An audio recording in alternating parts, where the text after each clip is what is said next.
بسم اللہ الرحمن الرحیم۔ کچھ دن پہلے اپنے ایک سابقہ اسٹوڈنٹ سے ملاقات ہوئی۔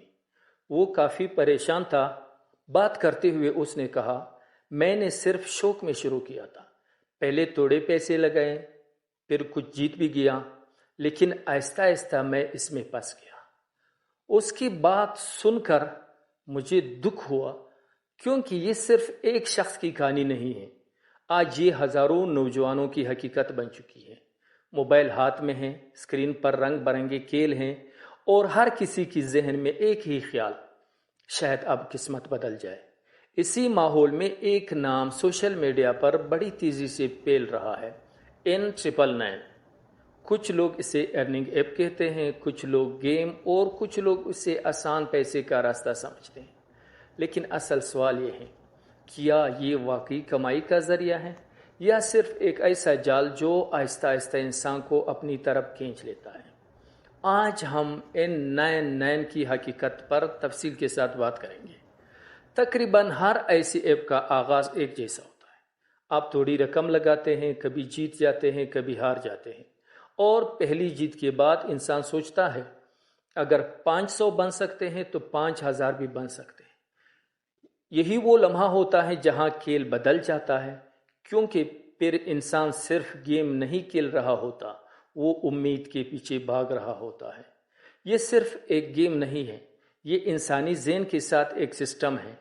کبھی جیت، کبھی ہار، کبھی بونس، اور کبھی ایسا احساس کہ بس تھوڑا سا رہ گیا تھا۔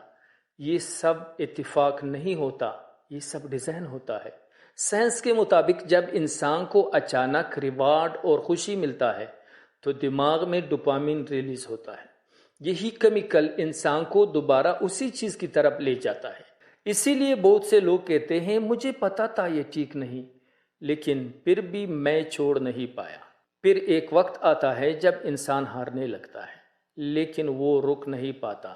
وہ خود سے کہتا ہے، بس ایک بار اور، میں اپنا نقصان پورا کر لوں گا، پھر چھوڑ دوں گا۔ یہی سوچ سب سے بڑا خطرہ ہے۔ پھر پیسے ختم ہونے لگتے ہیں، ذہن مسلسل اسی میں رہتا ہے، نیند متاثر ہوتی ہے، اور انسان اندر سے تکنے لگتا ہے۔ یہ صرف مالی مسئلہ نہیں رہتا، یہ ذہنی دباؤ بن جاتا ہے۔ یہ ایپس صرف کھیل تک محدود نہیں رہتی، یہ لوگوں کو دعوت دیتی ہے، دوست لاؤ، کمیشن لو، ٹیم بناؤ، اور پھر انسان خود اپنے دوستوں اور رشتہ داروں کو بھی اس میں لے آتا ہے۔ بعض اوقات اسے احساس بھی نہیں ہوتا کہ وہ دوسروں کو بھی اسی راستے میں لے جا رہا ہے۔ مختلف رپورٹس اور کیسز کے مطابق ایک طالب علم نے اپنے فیس اسی مد میں لگا دی کہ وہ ڈبل کر لے گا۔ کئی لوگوں نے قرض لے کر اس میں پیسے لگائے، کچھ خاندان ایک ساتھ متاثر ہوئے، اور سائبر کرائم رپورٹ کے مطابق ہزاروں شکایات سامنے آئیں۔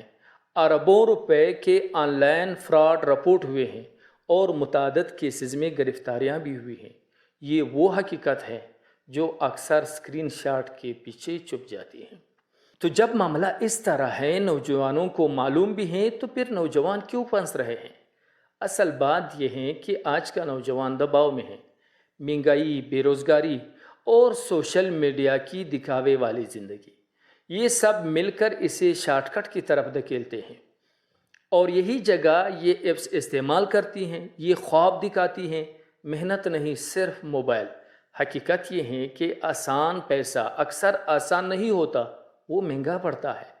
یاد رکھیں، ہر چمکتی چیز سونا نہیں ہوتی، اور ہر ارننگ ایپ کا دعویٰ کرنے والا ارننگ نہیں دیتا۔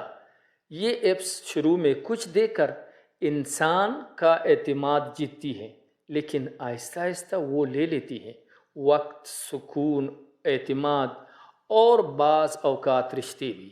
اور جب انسان سمجھتا ہے تب تک بہت دیر ہو چکی ہوتی ہے۔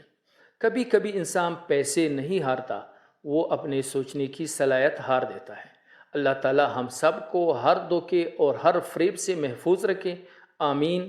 وآخر دعوانا ان الحمد للہ رب العالمین۔